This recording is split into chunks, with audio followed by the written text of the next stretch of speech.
இப்போ யார் யார் முக்கிய ஆலோசகர்கள்ன்றத சொல்லிடுறேன். நல்லா கரெக்டாக கேட்டீங்க. இப்போ சொன்னார்ல செந்தில். செந்தில் வேலன், செந்தில் அரசியல் ஆலோசகர்கள் யாருன்னா இந்த செந்தில், செந்தில் வேலன், வேற வாழ்வீச்சு செந்தில், வாழ்வீச்சு செந்தில், மனுஷபுத்திரன், அப்புறம் இந்த ராஜீவ் காந்தி.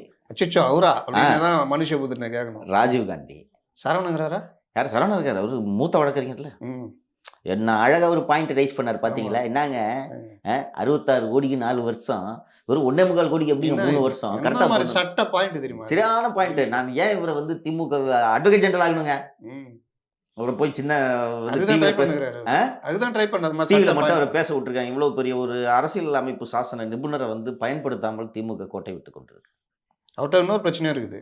கொஞ்சம் நல்லா பேசி எதிரில் ஆர்குமெண்ட் வச்சிட்டிங்கன்னா டக்குன்னு கோட்டை கட்டெலாம் கழட்டி போட்டுருவாங்க. ஐய் ஐய் பயா பயா ஐய் ஊயின்னு எதிராளி தெரியுமா? ஆடுவார். ஆமாம்.